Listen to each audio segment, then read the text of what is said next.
Hello, everyone. I'm Todd Fernandez with Climate Crisis Policy and the Earth Build Network, and I'll be your host today. Welcome, everyone. Today's going to be a very informal meeting, so I don't have formal remarks prepared, which means there'll be more rambling than normal. We just wanted to get back. I'm going to put you on view gallery. We wanted to get back together and keep the drumbeat going. These are our general meetings, and we don't always have them, but when we do, it's the fourth Wednesday, I think, of the month. Isn't that right? Fourth Wednesday of the month. As you all know, we're having several other meetings. I sent out notice for this just late yesterday, so I didn't really expect a big crowd, but we're having several other team meetings. We're having the faith team meeting, we're having the New York meeting, we have the Oregon meeting, we have the Illinois meeting. So those meetings are happening and they're great. And then of course, we have the Monday night meeting every other Monday, which is, if you're not in one of those other groups, that's the catch-all for anyone else that's working on this from anywhere. And obviously, people aren't expected to go to duplicate meetings. It's good that we're having smaller meetings because we really go around and we cross-fertilize and brainstorm, and we invariably find great next steps. We invariably find great next steps for everybody, and collaboration across groups and people that is always surprising and exciting and very dynamic.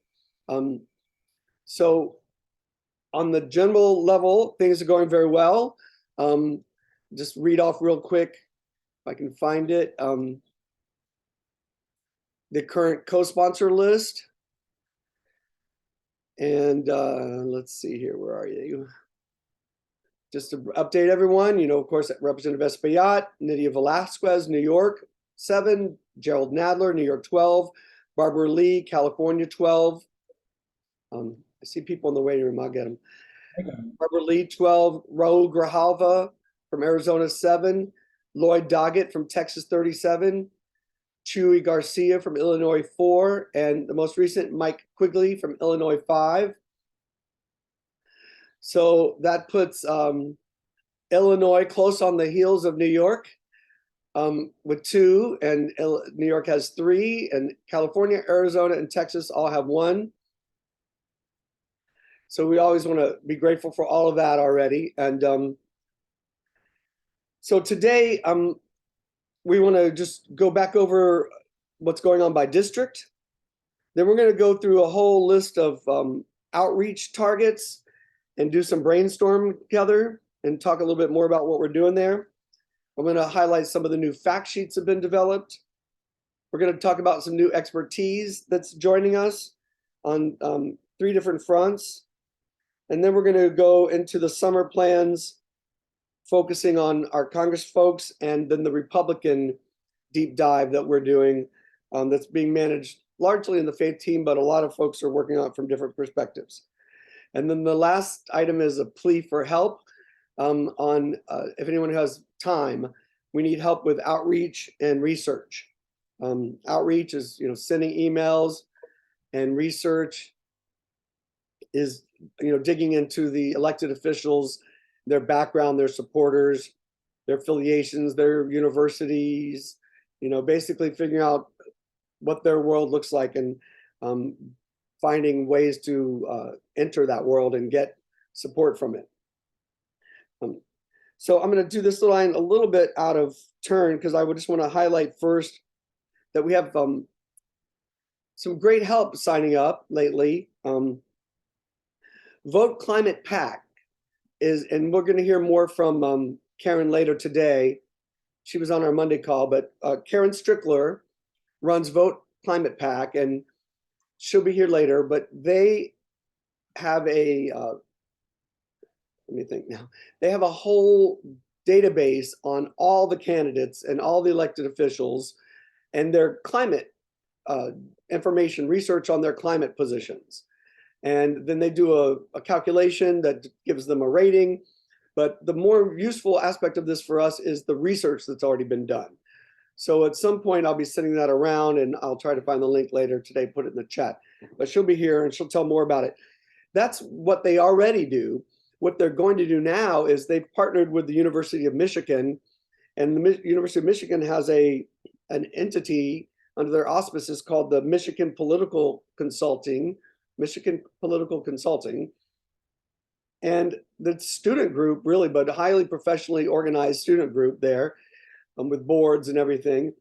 And they have, a while back, joined Vote Climate PAC in doing that candidate evaluation, but now they're all interested in lobbying for the Earth Bill.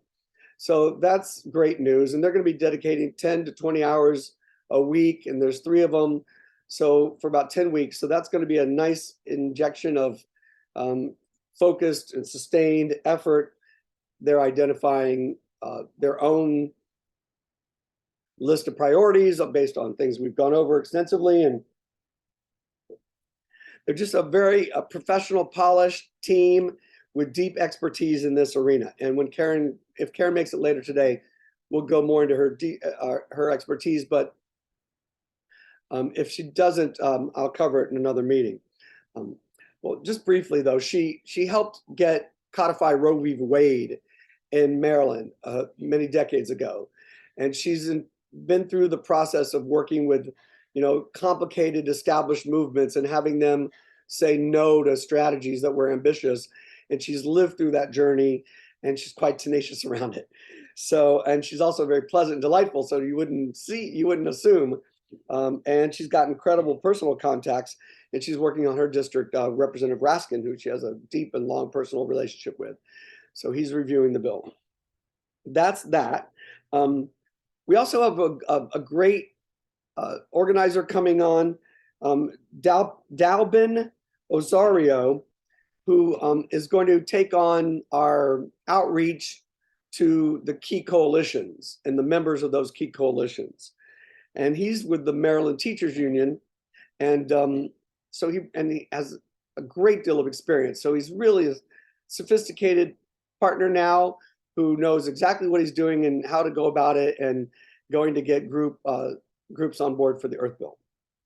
So that's very exciting, because I was sort of praying for that kind of that level of organizer that had that level of sophistication that could manage those conversations. And then we have a new social media volunteer. Her name is Madeline Saeed, and she's tackling some of that, which is wonderful. And in the nick of time, really, we needed that help. All right. I think I'm going to continue to go out of order because I like to do updates first. Fact sheets. We have 3 great new fact sheets. I put them in the email that you got about this. So one of them was crafted for Republican voters. And I turned it into a meme, and it was crafted for Republican voters. But as with many of these things, once I write it, I'm like, well, why doesn't this apply to every voter? Why isn't this just the message for every voter? And there are some, sensibilities in different directions around certain things that might be, not quite the most perfect way to message it for more progressive folks. Maybe, I don't know. So I welcome everyone to look at it. There was a meme on it. Thomas helped me review it. But I think it lays out a pretty good, let me just pull it up for a second. I don't know if I can manage this. Let's look at it together. I don't know if I can do it. It's got to be on my screen. Okay.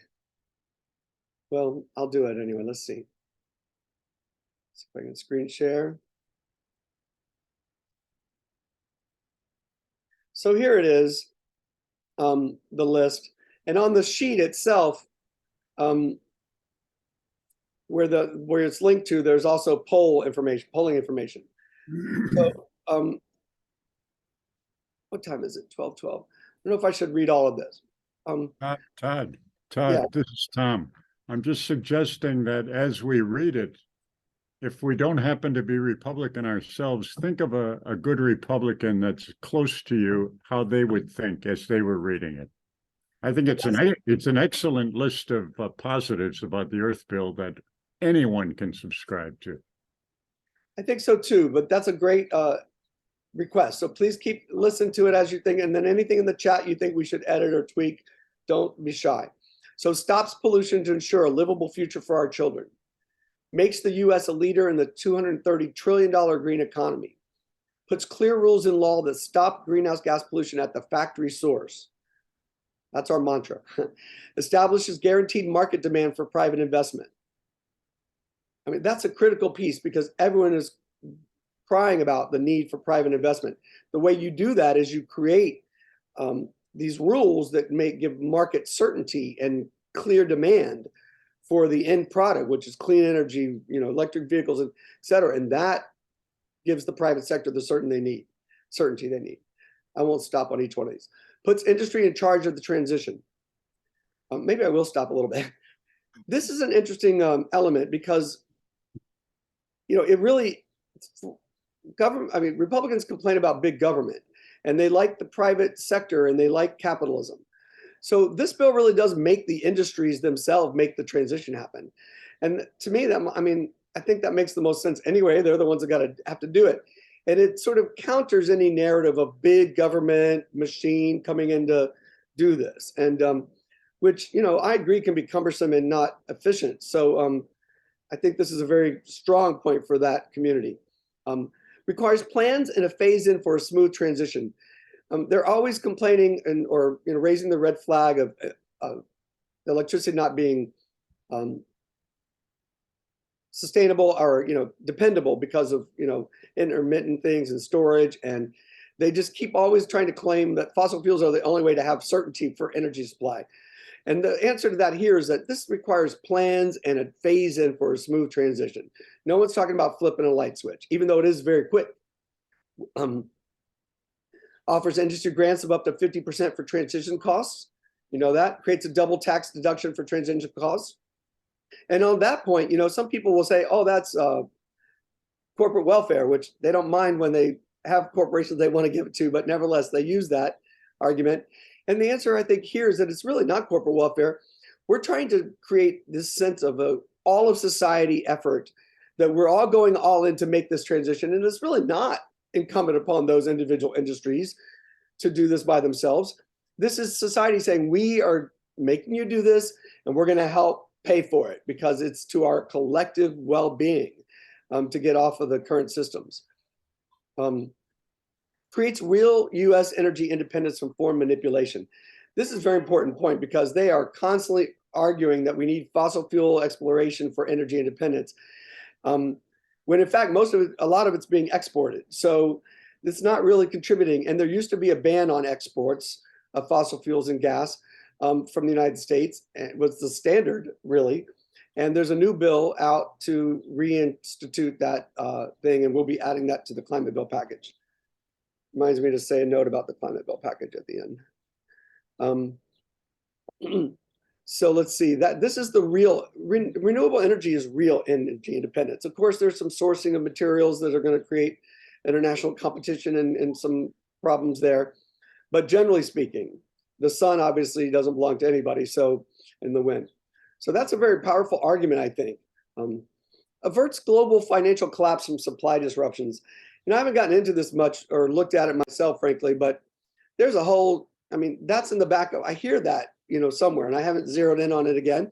But the idea is with all these disruptions to the environment, that supply chains are going to be disrupted. And whether it comes from storms or diseases, as we just saw, and that's a serious problem for the world economy, and the Republicans, you would think, would care about that and be on that. When you go to business forum about this topic, you'll hear this topic come up. Averts losses of $1 trillion in coastal and real estate infrastructure. That number, I think, came out of the Green New Deal resolution, if I recall correctly. And that's all the coastal real estate and just the destruction. And we had something about the insurance industry in here, but I took it out maybe as too specific. But the insurance industry should be very concerned about this, obviously. I'm sure they are. Secures the long-term supply of the basic necessities of life. I like talking about the basic necessities of life, electricity, cars, and food, because it sort of creates this idea that we, the people, have a role and an entitlement, and the society at large has a responsibility to have systems in place that provide the necessities the way we want to provide for them and to ensure their long-term stability. And this is part of our sort of camel's nose under the tent as we go into the power that these big corporations have in Congress. Our message to Congress is that we have the right as citizens, as consumers, as the one who pay these companies, to have a say in how they operate in terms of what they do to the land, what kind of pollution they produce. And they're serving a function. These are corporations serving a societal function. Society has created them to provide our necessities. There's nothing sacrosanct or holy about their status in the world. It's something we've created as a society, and we have a right to be in that conversation and to regulate that process.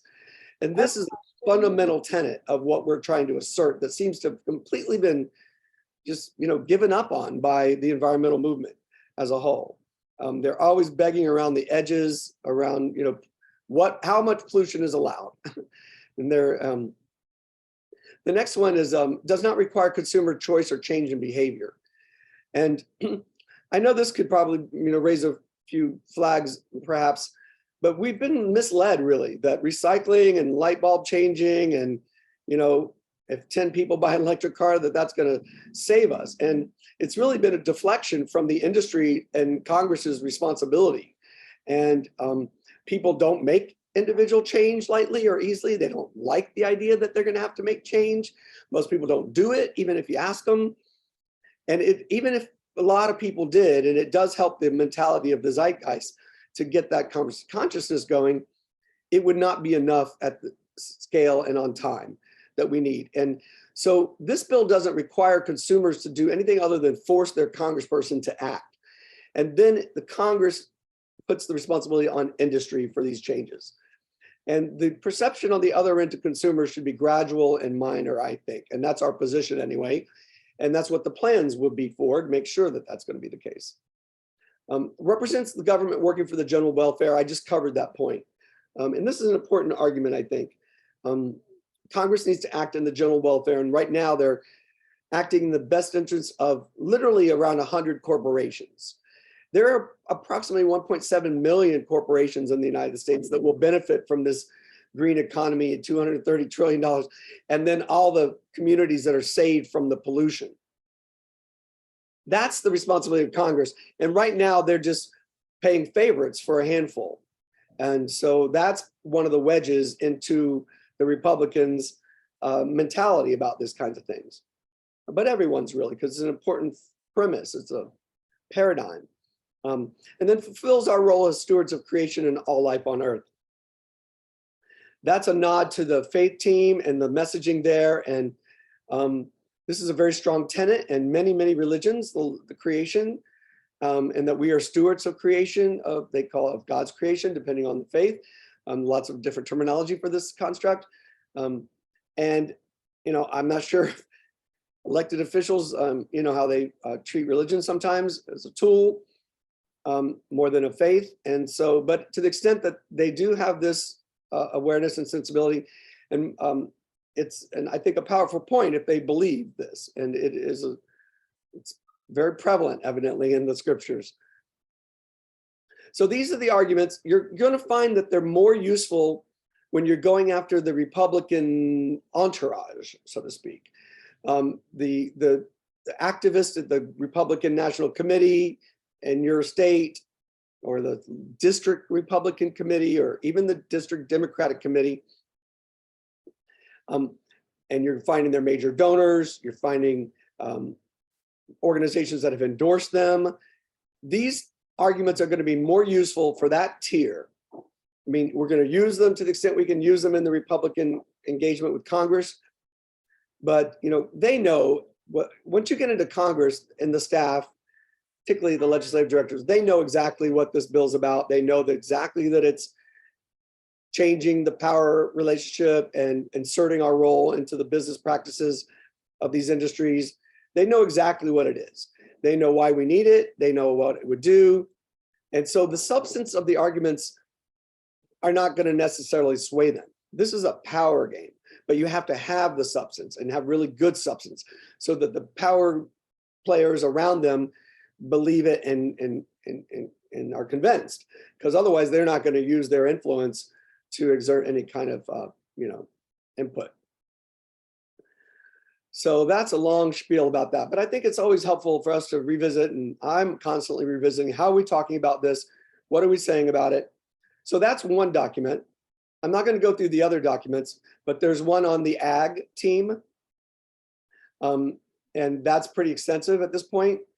And it has a good section on what will happen if we don't take these actions, which we're trying to beef up that conversation. And the other one is a comparison piece from of the timeline of federal climate legislation since 2017. So you can see how the OFF Act led to the Green New Deal, and the IRA and the Earth Bill all, function as a continuum, really, and complement and support one another. So that's an important document. I'll put the links in after we get off the phone, but again, they're in the email that went out today or yesterday. All right, that was a mouthful, obviously. So then for the next section, we want to do a couple things. We want to do some brainstorming and just draw us all into the outreach efforts. But maybe before I do that, we can just take a few hands of anyone who's got some exciting district work or organization outreach work going, any updates that are sort of like, oh, this is about to happen, or we're working on that. Anyone would like to give some of those? And if not right now, think about them and we can sprinkle them in as we go along.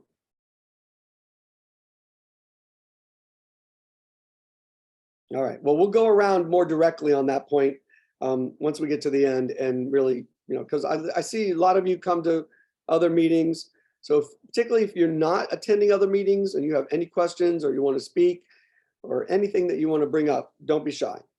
All right, so I'm focusing on the chat now. We have a major outreach effort going on, and there are more organizations and people in this space than I've, it's just endless, frankly. Oh, we could have a little discussion about those talking points for a second too. Maybe we'll come back to that. So there are more organizations than you can imagine, obviously. So we have, we're working on this. We're focusing on the coalition partners, but so now we're also thinking about thought leaders. Here we don't have as good a database.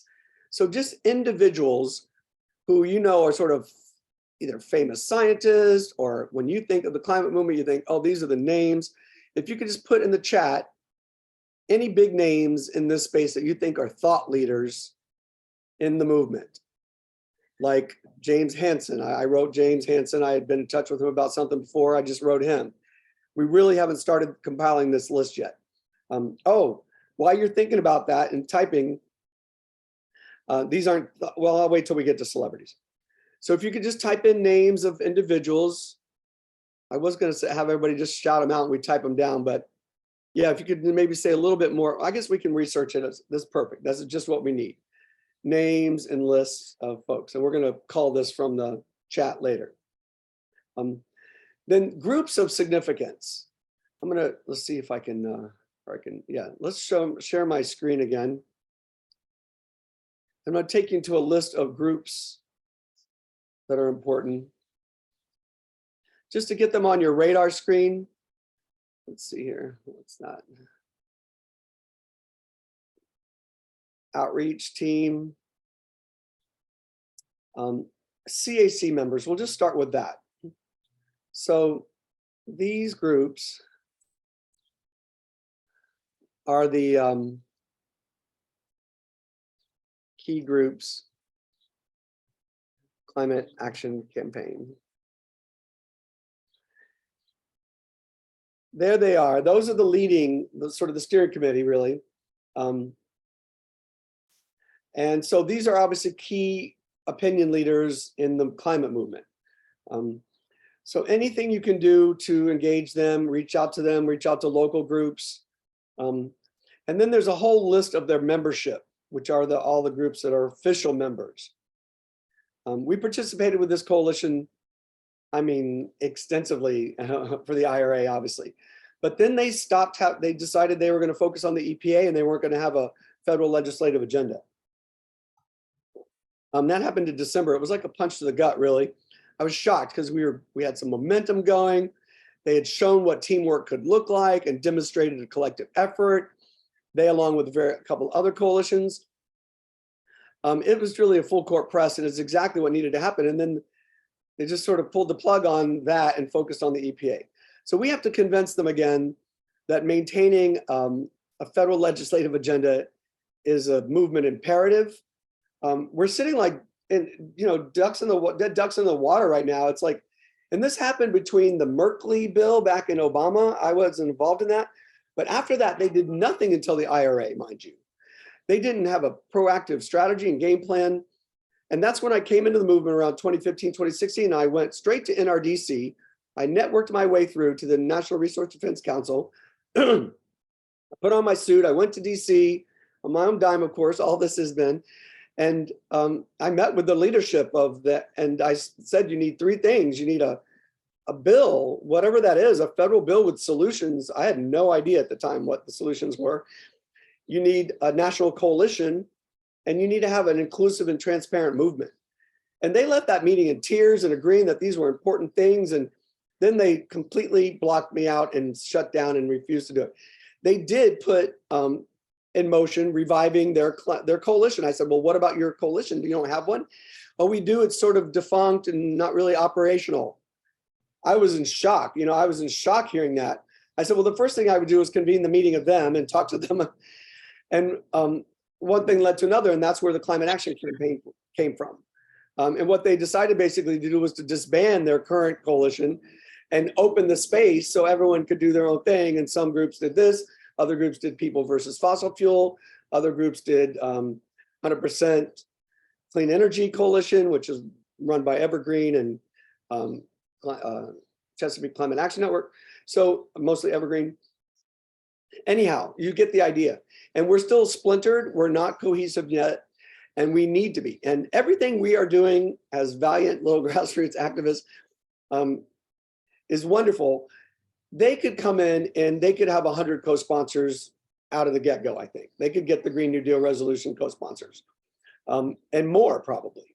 And that would really narrow down the field, of who we all need to focus on collectively. And that's the idea. If we get all these groups to embrace the Earth Bill or come up with a new bill that accomplishes the same goals, I don't have any pride of ownership here. We need a bill that has mandates on industry and deadlines. And, I think we have a great tool. If they wanted to recreate the tool and so they could have proprietary ownership over it, none of that matters. What matters is we all start demanding this together. And then we would be on a roll by this year if we could get that to happen this year. And then that would focus us on, the remaining votes, 75 to 100. And imagine if all that energy, divvied those up and went after each one of them one by one, like we're doing. So that's the dream. If you're interested in helping with this kind of outreach, we need hands. We need bodies that can go into this and help research board members, send emails, the whole 9 yards. We need to fill this in with contact information. So if anyone's interested in that, please raise your hand. And I see Thomas has his hand now, and let me know either now or later if you want to help. Go ahead, Thomas. I'm behind on information on this Climate Action Campaign. What is that exactly, Todd? I'm sorry. You're ahead of me. Whoops. Todd, Todd, you're muted.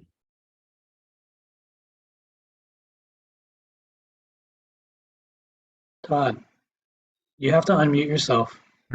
You're muted, Todd. I'm sorry, we have some outside noise. Oh, I don't know what I said while you were on. No worries, I said. We all are on a learning curve constantly here.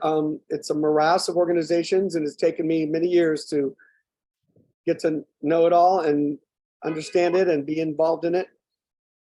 That's their website, Climate Action Campaign.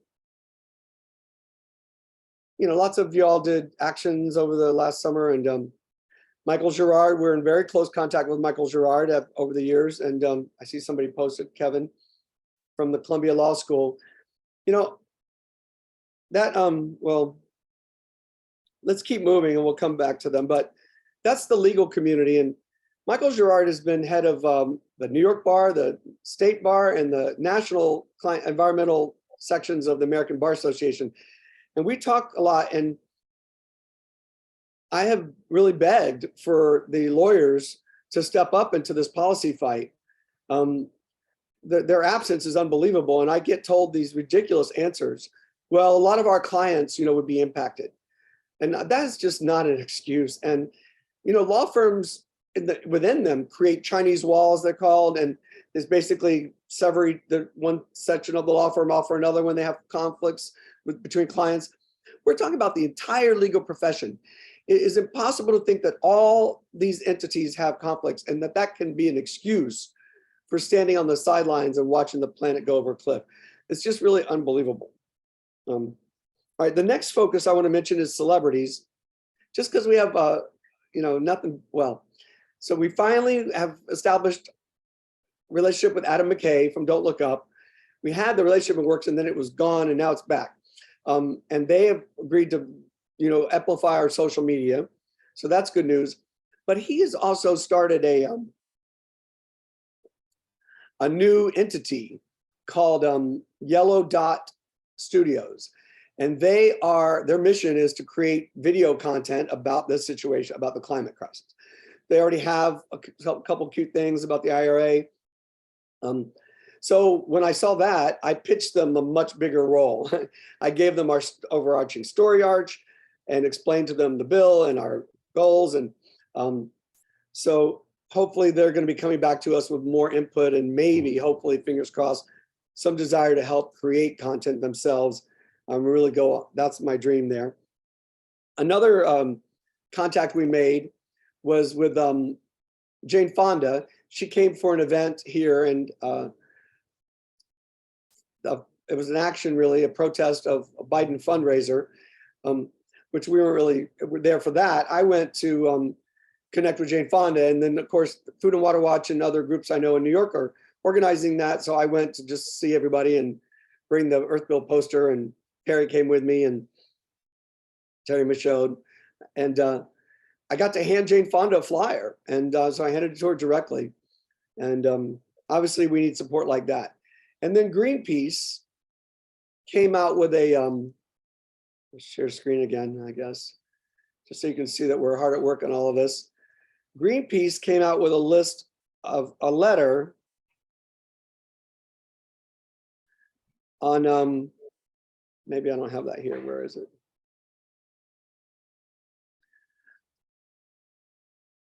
I don't know where I put it. Maybe under individuals. Oh, there it is. Greenpeace came out with a sign-on letter on the plastics bill. I can say more about the plastics effort, but if we had a greenhouse gas effort like we have a plastics effort, we could all take a huge sigh of relief, because that community is organized, they're focused, they're working on new international treaties.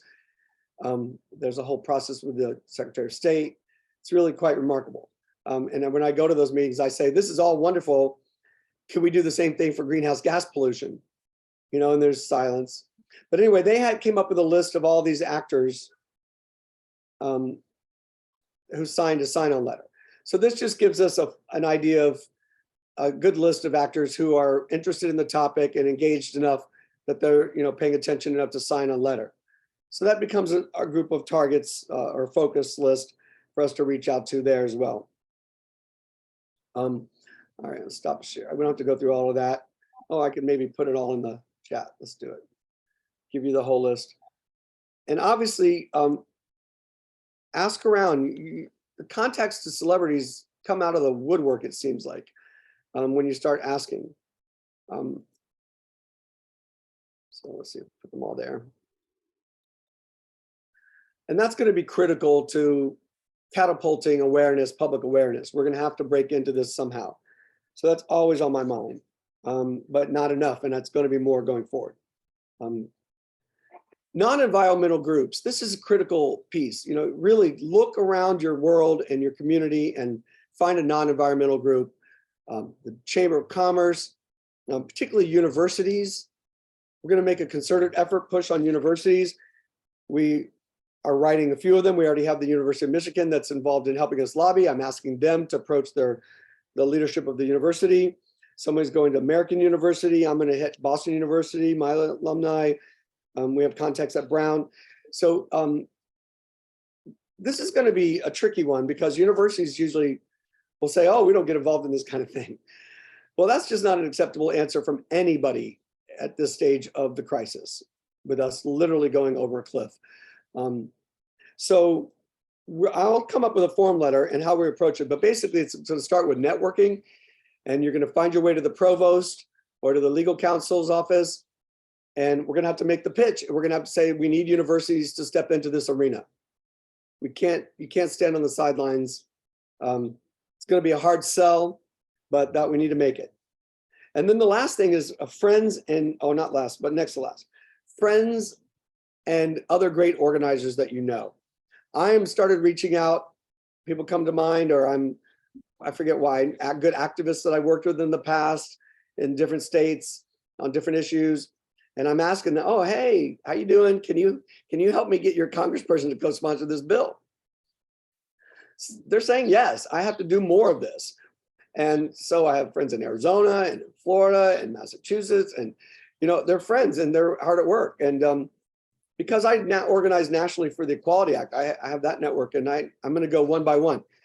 But it's not just friends; it's great organizers that you know in your arenas. So even within the climate movement, you get to find other great organizers. And we found another great organizer and working for Marta to help Marta in Tonko's district. Saw Marta here. And Mark Dunlay, and he's very well connected and great organizer. And so I got on the phone with him, brought him up to speed, saying, can you host a meeting in your district to get people focused on this? They had done Tonko Tuesdays, which was every week for a long time. I'm like, okay, you see that standing outside the office doesn't work. Let's go deeper. Let's find their major donors, the endorsing groups, just what we've been talking about, that broader network. And so they're going to dive into that. So for you all to think about somebody like that, we have to expand our team. Then this I can't emphasize enough, and I brought it up before, but the GOP and the DNC committees in your state and by district, those are critical. And those where you're going to have easy access to people, you can show up at meetings, you can brief them on it. To my mind, I would write them, email them. We're doing all of that in New York with the whole list. But I would also figure out how to go to those meetings, particularly in your own district, obviously, and go to those meetings and meet people, go regularly, go repeatedly. You can't just show up and ask for help and leave. You're going to have to go and maybe go a few times. But this is where you're going to find the allies you need. If you find somebody that's deep into that community, that cares about the planet and agrees about the Earth Bill, that's going to be invaluable help. You can almost hand it off to them at that point if they're, want to go getter. People in those local district groups are political junkies. They do the GOTV. They know everybody. They're just an invaluable resource. And if you could get them hooked, it would be extremely helpful. So really spend some time focusing on those. And you can just research Republican Committee, Illinois, and you will start to find that. If you look by district, it's harder because they have all sorts of weird names. But you get the idea. Research that. All right, I'm exhausted. I've been talking for 42 minutes straight. Let me stop and just let other people talk. Anyone got updates of what y'all are doing or questions about anything?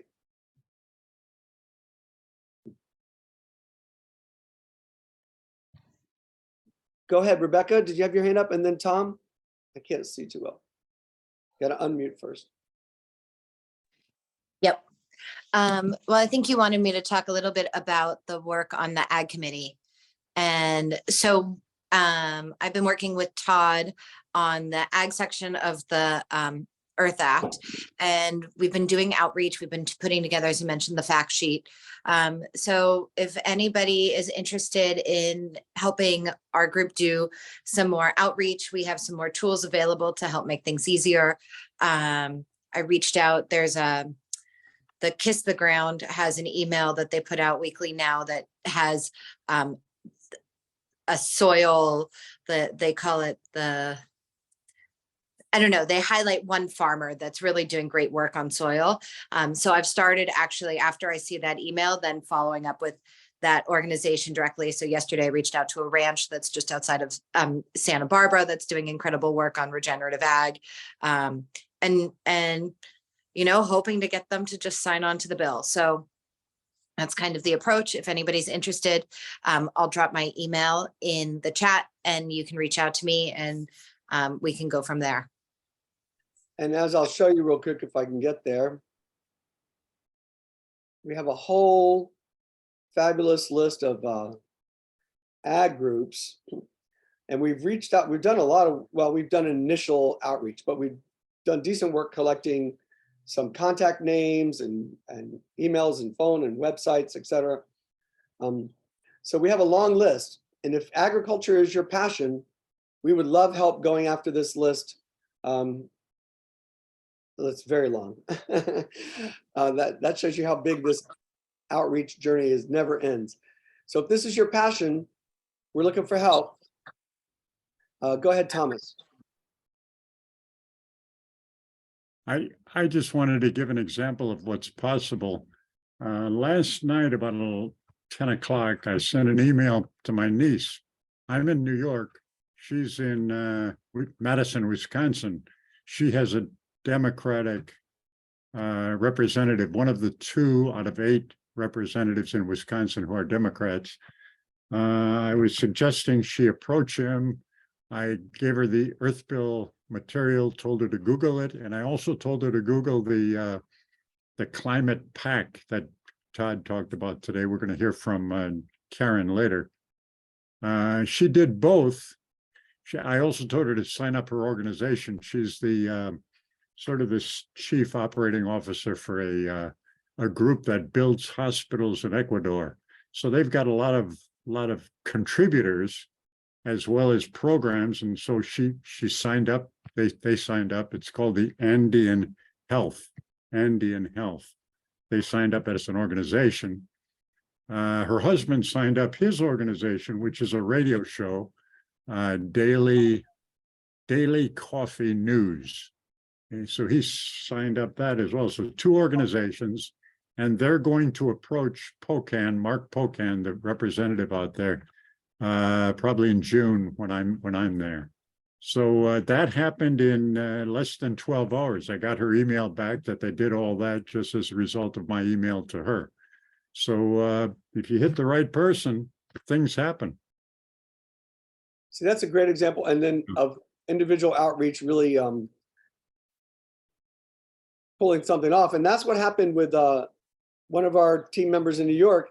He reached out to his like sort of a brother, and that's the guy from Maryland Teachers Union. And he turns out to his father and Representative Espaillat are like childhood friends and grew up together. And so his connections to it were all very exciting. And you just don't know, when you reach out to indirectly. Mm-hmm. And then we were halfway through our introduction meeting before he mentioned that he knew Jose. And I was like, oh, wow, that's a great story. You don't know. Oh, go ahead, Thomas. No, that's all. I'm just saying you don't know what's going to happen when you reach out to somebody. Yeah. So Thomas, I don't see those groups on our organizational list yet. So here's the link again to send to them, make sure that they signed up in the right link. Okay, I will make sure. Daily Coffee. Everybody try to get your own Daily group. Coffee News is not on there. I like the name. What's it called again? Daily Coffee News. That's the husband. No, but maybe they signed up as, he signed up as an individual. Also, Nicholas Brown. but they said they got their organizations too. Oh, well, so then they'll have to, it's those Nicholas and Laura Marion. Yep, there they are at the individuals. So maybe their organization will take another process or internal decision. I'll check with them. Yeah, Wisconsin too, there they are. all right. Some people are signing up and not putting their states. Anyway. All right, who else has something fun to share with us about whatever you're up to?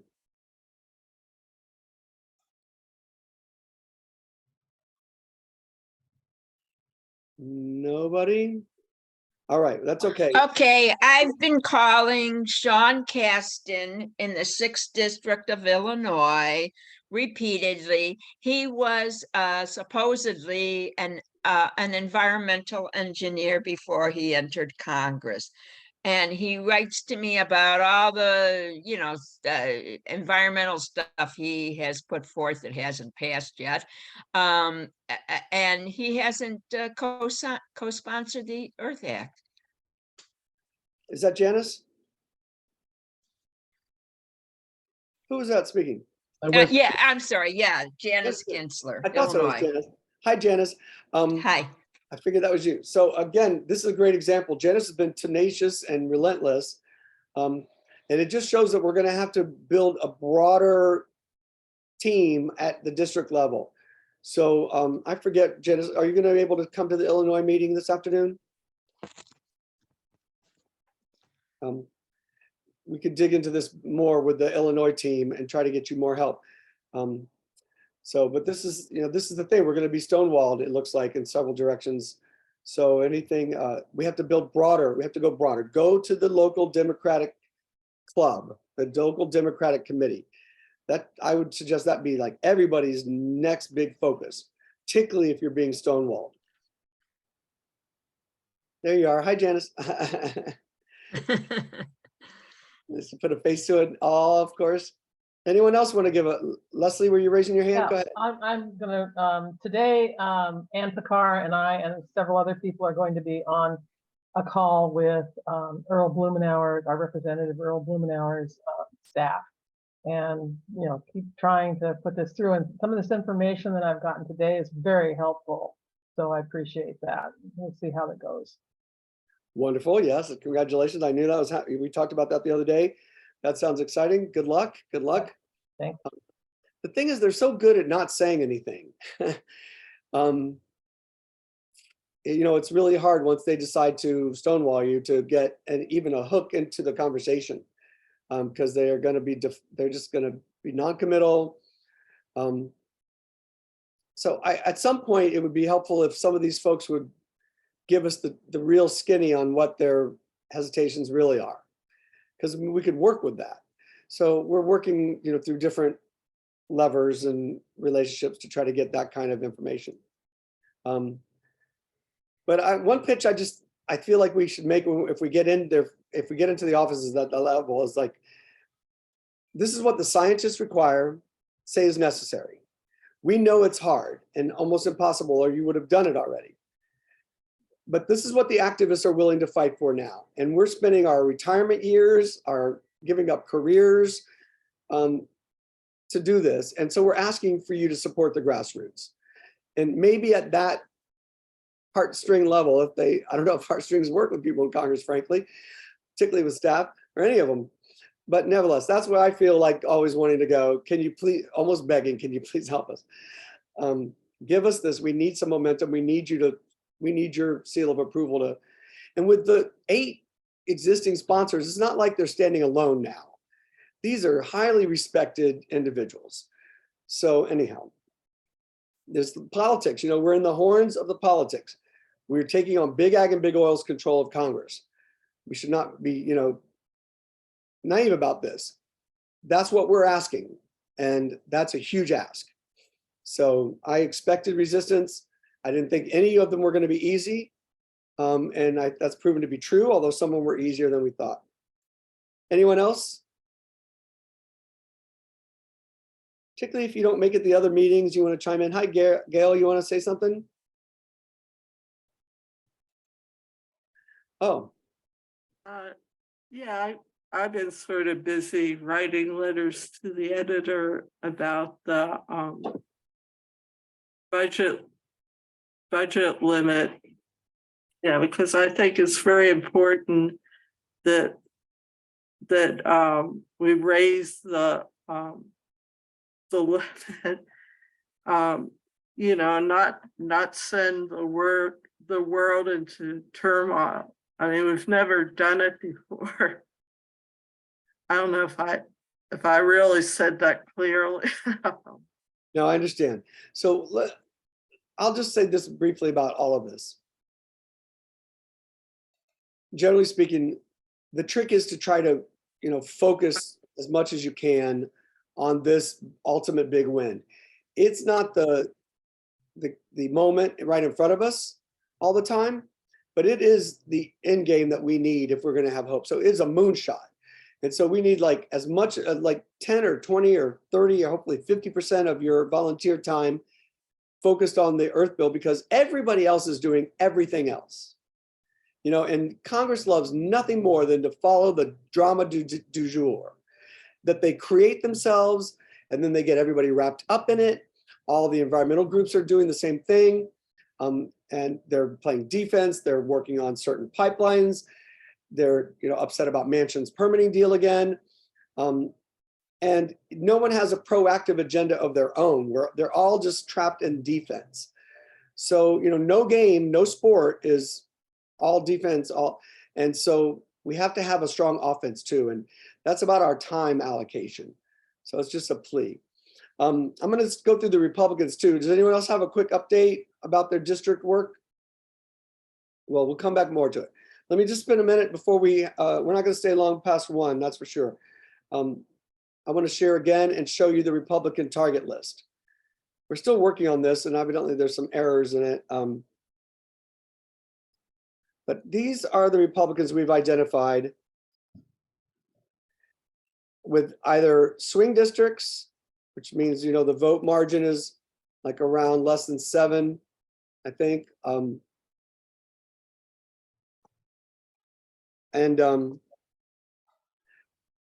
Or they've had really bad storms and that kind of thing. So these are the districts. We have people working on several of them. And the faith team is really our meeting, almost a whole meeting of the faith team was about the Republican focus for a variety of reasons. The faith communities have congregations and places of worship in Republican districts. They have Republican friends across the pew in their own communities. So they have relationships already in these communities. And so we're looking for them to find the people who care about the movement and engage them. But then, so we really need more help here, although help is trickling in, not trickling, but we got some good help coming in. Florida is a complete empty zone. We have no one in Florida active these days, but I see Ed Dye is on the call today, who has been very active in the past. I don't know, Ed, do you have time to pick up some of this again? Florida has 1, 2, 3, 4, 5, 6, 7, 8, 9, 10, 11 districts. Obviously, these are coastal districts where there have been storms probably. So go ahead. I see Florida as a wasteland for what you're trying to do. There's only a few Democrats left. It's almost all Republicans, and we have a MAGA Republican for representative. So I'm sorry, but I'm really spending my time on other things. I just dropped in to see what was going on. Mm-hmm. No worries, Ed. On the Republican front, there's no doubt about it. This is an impossible task. This whole bill is an impossible task. Stopping climate pollution from going to 3 degrees warming seems like an impossible task. It's all impossible, but I've told in other movements, in a 2-party system, you have to have a 2-party movement. If you're waiting for a trifecta with veto-proof margins as a precursor to policy changes, then you're dead in the water. You've basically accepted the status quo, which means failure. So we're not going to accept that. We're volunteers. We're doing this with our last breaths. We're going for the big win. And when we started pushing Republicans for gay rights in the 90s, it was drama everywhere. I mean, the infighting in the gay community was horrible. It was just a nightmare, really. And yet, fast forward, many of our legislative victories had Republican votes that were the margin of victory. So I know what looks impossible now, but our plan is to go into these districts deep, organize with their levels of power. In the swing districts, we're going to play the Democrat and the Republican off of one another. In Florida, in Fort Myers, yeah, that's where they really took that horrible storm. Yeah, Fort Myers. In the last primary, we got the Democratic challengers to sign a pledge for the Earth Bill. We didn't go after the Republican full force on that because he is a strong MAGA Republican. I don't necessarily think that there is a policy difference between being a MAGA Republican and supporting saving the planet or stopping pollution, or helping the 1.7 million corporations instead of 5 corporations, favoritism like that. I don't think that there are, not that the MAGA community has a lot of substantive policy agendas, but I don't see that there is a substantive, disconnect between what they think. We didn't pursue it because I didn't want our first Republican really to be, to get us into that quagmire. But frankly, if we got a MAGA Republican and a progressive liberal to agree on this, that would be an indication that humanity can come together to save ourselves. Yeah, And- Todd, I got something. This Maple, yeah, in Florida, right? I mean, it's got to be across the board. There's people that want it. I mean, Florida's screwed, right? They have what's left of their water is polluted. Everyone knows that there's the sea level rise. Some people are in denial about that. People should just sell their land. I mean, Florida is like the worst. And then the hurricane season's coming up. So yeah, the Republicans want to make the Democrats look bad all the time and vice versa. And let's face it, they're all basically doing nothing, right? So we got to, I think, grab onto that. You might have a House member that really knows and he's worried, or she in Florida. You just don't know. And they know that their people know. It's just the elephant in the room. Florida is the worst besides California and the fires. So, we really can't assume anything. Todd, you're fabulous. It's true. I mean, you just can't keep breaking it up DNR, even though in a lot of cases and a lot of levels, yes, it's kind of obvious, but we can't think like that. Just like with Citizens Climate Lobby, a lot of those, that's bipartisan, and it worked pretty well. They got a lot of Republicans on because we know it's happening and we can't deny it. We got to act as if there's no DNR, in a sense. Thanks. Yeah, we have to be, I thank you for chiming in, Maple, on that. And I understand entirely, Ed, what you're saying. There's no doubt about it. But it is the final frontier. And if we're ever going to pass this bill, we're going to need Republican votes. So, and we're going to need Republicans to try to get Democrats in swing states. Where you have a Democrat in a swing state, if we might get a Republican challenger to pledge support for the Earth Bill next year, you just don't know where the break in the armor is going to come. And then you start parlaying them off of one another, and then you get more Democrats, and you just don't know. But this is how the game is played. If you want to get in there, if you want to play this game, that's the game. This is the game we're in. It's a 2-party system. And if you say we're not going to deal with the other party, you basically also undermine your ability to pressure your own party, which needs a lot of pressure. And electoral politics is the moment to do that. Building district teams that will then make their voices heard next year is the way to do it. It's a lot of grunt work. It's going to take sustained organizing. It's not easy. It's not about emailing and sending letters anymore. That's like the basic stuff that they all do, but that's not how deep you have to go to win. Last thing I just want to touch on before we hang up is the polls. These polls are from last year, and I know I have all sorts of polling up briefings that I could go look in and find more current polling, but the basic idea is the same. There's broad-based support for all of this. I had better quotes and better specific, I have them somewhere. I have to go look. The bottom line is that people are willing to deal with this pollution, the greenhouse gas pollution, carbon dioxide, others, as pollution. And when you see 74% of where did it go? Moved. 70% of liberal and moderate Republicans supporting carbon dioxide, regulating carbon dioxide as pollution. We're in the strike zone for that audience. even 43% of conservative Republicans. I'm shocked at that. And then these are old numbers too, don't forget. And as the storms go, the numbers get better and better on our side. Transitioning the U.S. economy, including utilities, transportation, buildings, and industry from fossil fuels to 100% clean energy, they have by 2050. But still, the idea is there. And still 63% of liberal moderate Republicans, 98% of liberal Democrats, 80. We should not have to beg these Congress people for their support with numbers like this. And then the last one is providing federal funding to farmers to practice to protect and restore the soil. That's essentially what the Earth Bill does, you know, at the macro level. And that even has 70% of conservative Republicans. So in terms of content, the people are with us. The scientists are with us. This is a very strong negotiating position. The problem is the politics. And the fact that these corporations, Big Ag and Big Oil, control these elected officials around the globe. The only way to break that is to find a bunch of people around them that they care about and get to those people and get those people to get to them.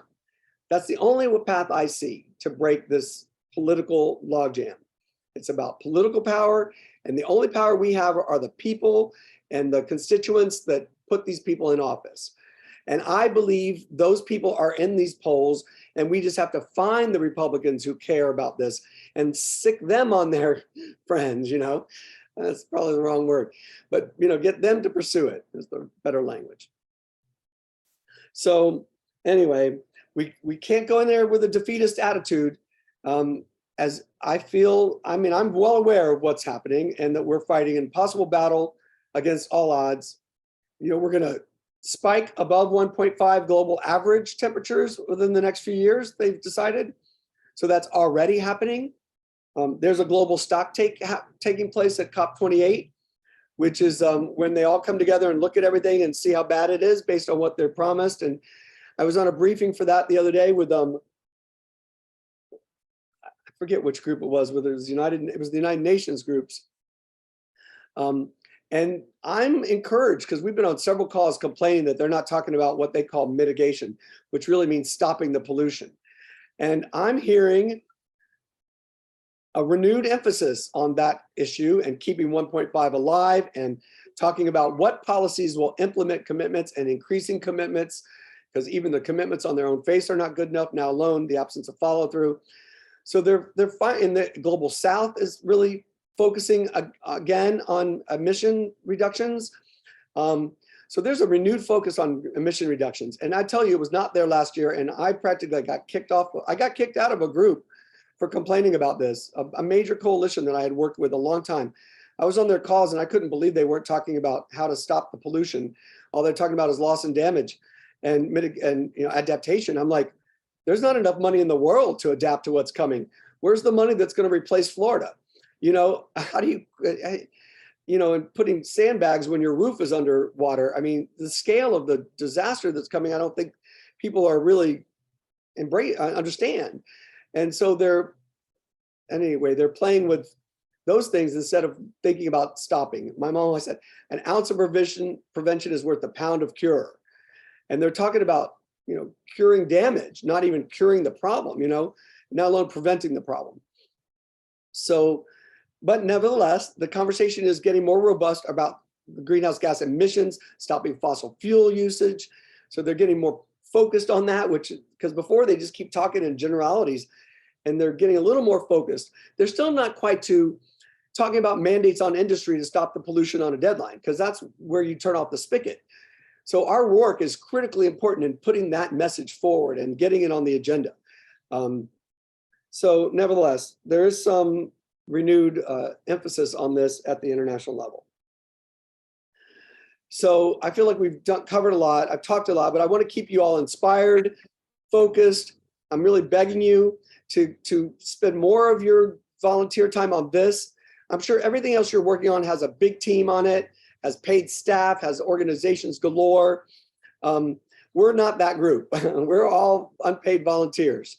And so as I get anxious about the scale of the work ahead of us, I get more anxious about your time and claiming your time and getting you focused on this. which is why we have so many meetings to keep you focused on this. And this summer, the ask really is to go and find your congressperson in person. In person. Get on their email threads, go to their websites, sign up for their emails, track their movements, figure out who hosts candidate forums and that kind of thing, and get in there and find out where they're going to be. And it's very hard because a lot of them play cat and mouse. They're going to be home next week and they don't like you to know in advance where they're going. Sometimes they announce things, minutes before, days before. It's really disingenuous, frankly, but that's how they keep people like us from them, the activists. They hide from the activists. So the trick is to go and find them personally, because we are hearing direct reports. In some districts, we had big constituent meetings. Power brokers are showing up and then somebody from the group runs into the congressperson at an event and they ask them about it. And the congressperson says, "Oh, I don't know anything about it." This happened in New York with Dan Goldman and the Village Independent Democrats, which is one of these Democratic groups, like I'm telling you to go find. They found out about it themselves and they were on it, and they had Dan Goldman come into a Zoom meeting and he was presenting, and they were all prepared to ask him about the Earth Bill, and they did. And I alerted his office that they were going to ask about it. And we've had many conversations with them, and he still had the nerve to say he didn't know about it. And I know for a fact that his team asked him a question about it and he had a question about it.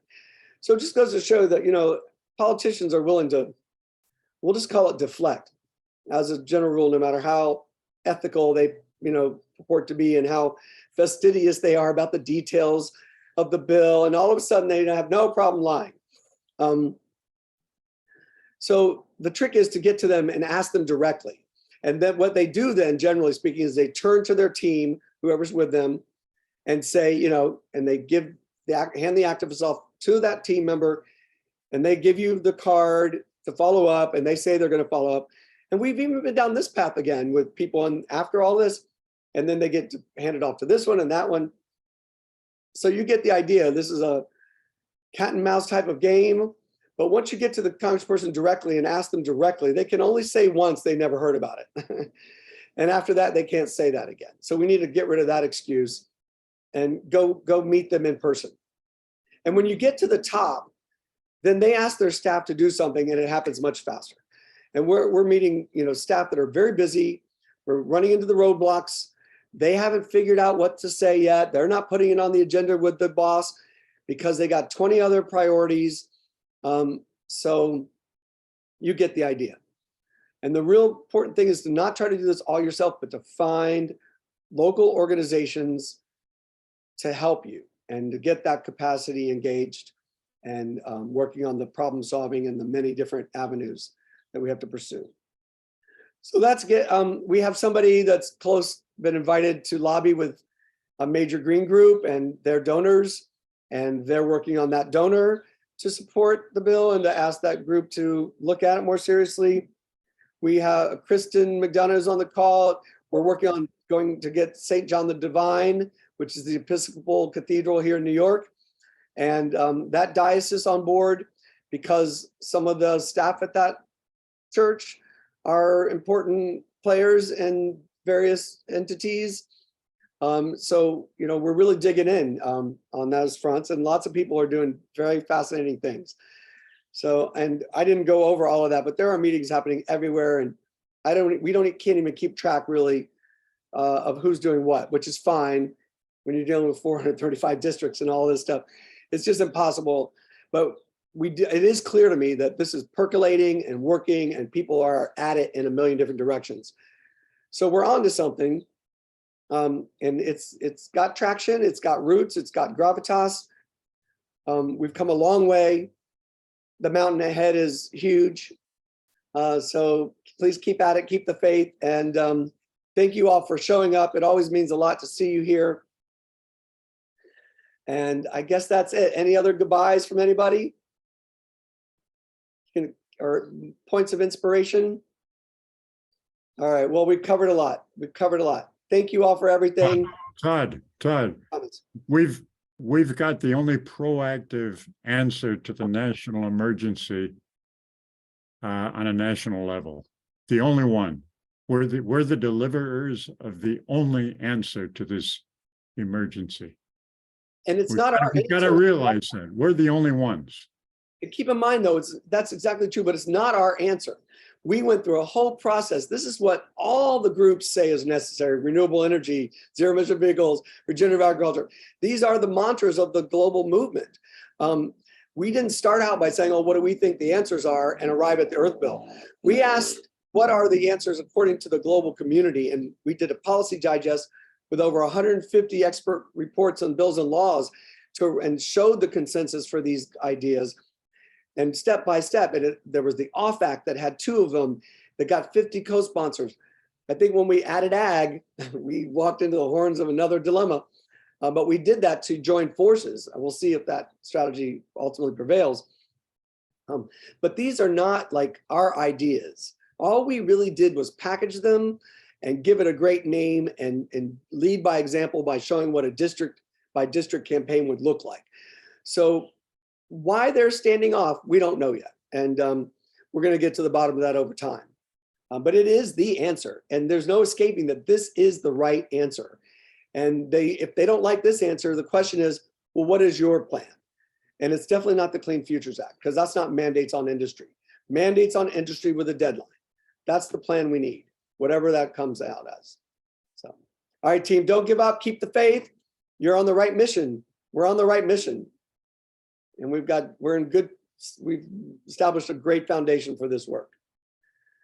Maple, you always inspire me. You all do. Greg is our backbone of the whole thing. I haven't seen him enough lately and I miss him, but thank you all. Thank you so much.